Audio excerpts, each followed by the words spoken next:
Friends,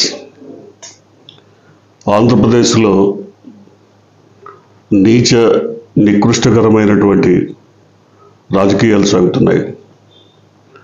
ముఖ్యంగా రాజకీయాల్లో ఉన్నటువంటి నాయకులు లేదా వారి తాబేదారులు, కార్యకర్తలు వీరి మధ్య మాటల యుద్ధం జరగటం సహజం. అవి అనుచిత స్థాయిలో జరిగినా లేదా మితిమీరి సాగినా వాళ్ళ వరకు పరిమితం అవటం సహజం, సమంజసం. కానీ కుటుంబ సభ్యులను కించపరిచేలా, వారి వ్యక్తిత్వ హననానికి పరాకాష్ఠగా మారినటువంటి వ్యాఖ్యలు, అంటే గతంలో కూడా ఇలాంటి సందర్భాలు ఉన్నాయి. వాటికి తగిన మూల్యం చెల్లించుకున్నారనే చెప్పాలి. ఉదాహరణకి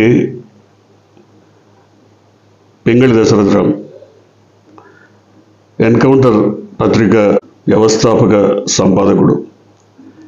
ఆయన ఎన్టీఆర్ కుటుంబ సభ్యులపైన లేదా ఆయన కూతుళ్ళకి సంబంధించిన అనేక రకాల వ్యవహారాలపైన ఆయన పత్రికలో అనేక విషయాలను వెల్లడించాడనే కదా ఆయన్ని సత్యనారాయణపురం నడిబోడ్డున రిక్షాలో వస్తుండగా హత్య చేసింది.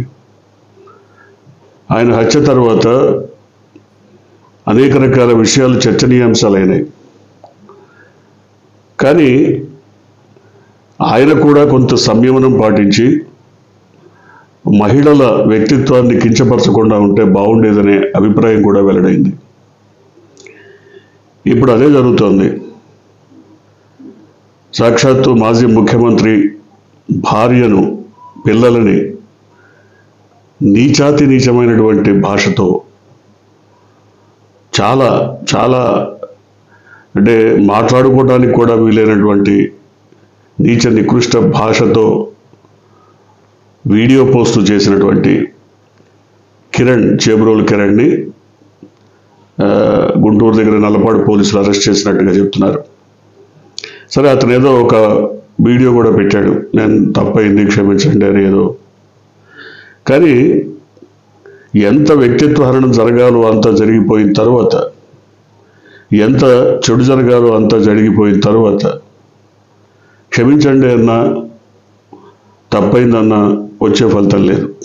అంటే వాళ్ళు చేయాల్సిన డ్యామేజ్ చేసేసిన తర్వాత ఈ రకమైన పోస్టులు పెడుతున్నారు.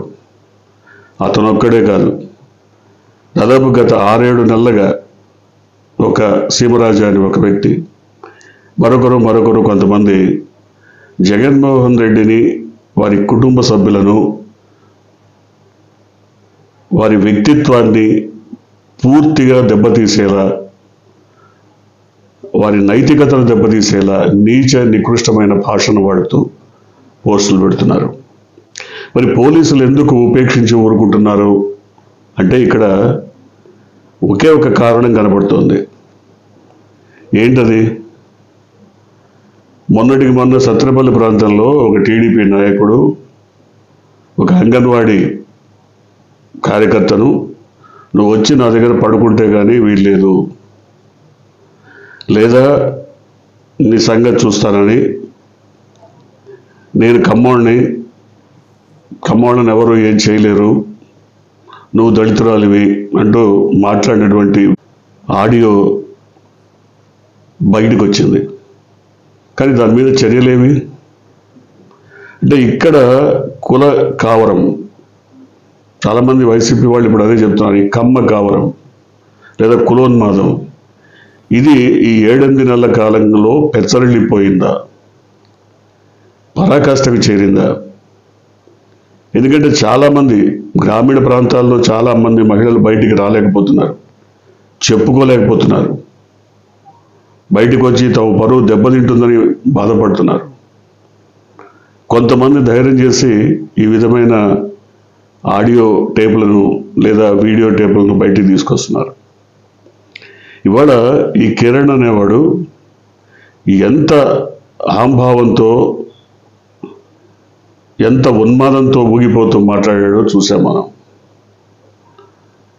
అదే రకమైనటువంటి భాషా ప్రయోగం టీడీపీ నుంచి చాలా మందిలో కనబడుతోంది. ఉదాహరణకి ఎమ్మెల్యేగా ఉన్నటువంటి రాప్తాడు ఎమ్మెల్యేగా ఉన్నటువంటి పరిటాల సునీత, నేను అనుకుంటే జగన్మోహన్ రెడ్డి హెలికాప్టర్ కిందకి దిగనివ్వను, గాల్లోని చక్కర్లు కొట్టి పంపించేస్తాను. ఎందుకంత అహంభావం, ఎందుకంత ఉన్మాదం? నిన్నక్కడికి ఉప్పెనలా పొంగొచ్చినటువంటి ప్రజా సమూహాన్ని చూశారు. వారందరూ తలుచుకుంటే ఏమయ్యేది? ఎందుకు ఇంతగా మరి ఒక తెగింపు ధోరణితో మాట్లాడుతున్నారో అర్థం కాదు. ఒక నాయకుడు, ప్రజల్లో అచంచల విశ్వాసం పొందినటువంటి నాయకుడు, ఆ నాయకుడిని మీరు ఎంతగా తొలగించాలన్నా, ఎంతగా ఆయన్ని దిగజార్చాలన్నా ప్రజలు అంతకంతకు ఆయన ప్రేమిస్తూనే ఉన్నారు, అభిమానిస్తున్నారు, ఆప్యాయత చూపిస్తున్నారు. అటువంటి నాయకుడిని దిగజార్చడం కోసం ఆయన కుటుంబ సభ్యుల్ని కూడా ఇవాళ నడి రోడ్డు మీదకి వీడ్చే పరిస్థితి తీసుకొచ్చారు. ఎందుకంత దిగజారిన రాజకీయాలు చేయాలా? అవసరమా? ఎప్పుడు చూడలేదు, గతంలో ఎప్పుడు ఏ సందర్భంలోనూ ఇలాంటి నీచ నికృష్ట రాజకీయాలు తెలియదు. నేను నిన్న కూడా చెప్పాను, ఆంధ్రప్రదేశ్ రాజకీయాలు దాదాపు ఒక 30 ఏళ్ల పాటు అద్భుతంగా సాగాయి.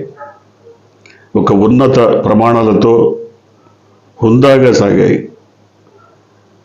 ఉదాహరణకి కమ్యూనిస్ట్ పార్టీ ప్రధానమైన రాజకీయ ప్రతిపక్షంగా ఉండేది. కానీ కమ్యూనిస్ట్ పార్టీకి చెందినటువంటి నాయకులు, సుందరయ్య గారు కానీ, మిగతా బిఎన్ రెడ్డి కానీ, ఎవరైనా సరే ముఖ్యమంత్రి దగ్గరికి వెళ్ళినా లేదా ఇతర మంత్రుల దగ్గరికి వెళ్ళినా ఎంతో గౌరవం, హుందాతనం కనపరిచేవారు. కానీ ఇప్పుడు 95 తర్వాత ఒక వ్యక్తి రాజకీయాల్లో వెన్నుపోవడం ద్వారా అధికారంలోకి వచ్చాక రాజకీయాలు మొత్తం భ్రష్టుపట్టిపోయినాయన్నది సర్వత్రా వినపడుతున్నటువంటి మాట. ఇంకా భ్రష్టుపడతాయి, ఎందుకంటే ఆయన వారసుడు కూడా రంగంలోకి వస్తున్నాడు కాబట్టి. మరి ఎందుకు ఈ సంస్కారహీనమైన భాష, సంస్కారహీనమైనటువంటి భాష? ఎందుకు ఇంత దిగజారిపోతున్నటువంటి, విలువలు లేని, పతనమవుతున్నటువంటి రాజకీయం? అవసరమా అంటే అవసరమని ఆ వర్గం భావిస్తోంది. ఆ వర్గం ఎప్పుడూ కూడా ఎదుటి వాళ్ళని ఏ రకంగా అయినా సరే కించపరిచి, న్యూనతపరిచి, దిగజార్చి, విలువలకు తిలోదకాలు ఇచ్చి గద్దెనెక్కడమే లక్ష్యంగా, అధికారమే పరమావధిగా రాజకీయాలు చేస్తున్నటువంటి పరిస్థితి. వారే కాదు, హోంమంత్రి కూడా అదే మాట్లాడుతున్నారు. నిన్న కూడా ప్రస్తావించాను నేను, క్రిమినల్ అంటూ మాజీ ముఖ్యమంత్రిని. ఏంటి క్రిమినల్ రికార్డ్ ఏముంది ఆయనది? మీరు చూపించగలరా? క్రిమినల్ రికార్డ్ ఏముంది? ఎందుకట్లా క్రిమినల్గా చెప్తున్నారు మీరు? ఏ రకంగా చూసినా కూటమి ప్రభుత్వం, ముఖ్యంగా కూటమి నాయకులు చేస్తున్నటువంటి ప్రసంగాలు కానీ, కూటమి కార్యకర్తలు, ముఖ్యంగా ఐటీడీపీ లోకేష్ నాయకత్వంలో నడుస్తున్నటువంటి ఐటీడీపీ కార్యకర్తలు కానీ, వాళ్ళు పోస్ట్ చేస్తున్నటువంటి అనుచిత, నీచ నికృష్టమైనటువంటి పోస్టింగ్స్ కానీ, ఒక దశలో వైసీపీ కార్యకర్తలను లేదా వారి నాయకులను ఉద్రేకపరిచి వారు కూడా తెగించి రోడ్డు మీదకి వచ్చే పరిస్థితి తీసుకొచ్చినప్పటికీ ఇవాళ కొంతమంది చెప్తున్నారు, తమ నాయకుడు సంయమనం పాటించమని చెప్తున్నారు, ఓర్పు వహించమని చెప్తున్నారు, తమని కూడా బజారు స్థాయికి దిగజారవద్దని చెప్తున్నారు. కాబట్టి తాము ఇంకా సంయమనం పాటిస్తున్నామని కొంతమంది వాళ్ళ నాయకులు చెప్పారు. అది నిజమే కావచ్చు, ఎందుకంటే ఓర్పు, సహనం చచ్చిపోతే వాళ్ళు కూడా రోడ్డు మీదకి వస్తే, తిరగబడితే జరిగే అరాచకం అంతా ఇంత ఉండదు. కాబట్టి ఎవరైనా సరే భాషను, నోటిని అదుపులో పెట్టుకోవడం చాలా అవసరం.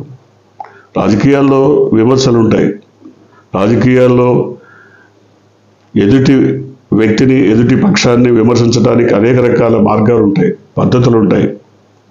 వాటన్నిటినీ వినియోగించుకోవచ్చు.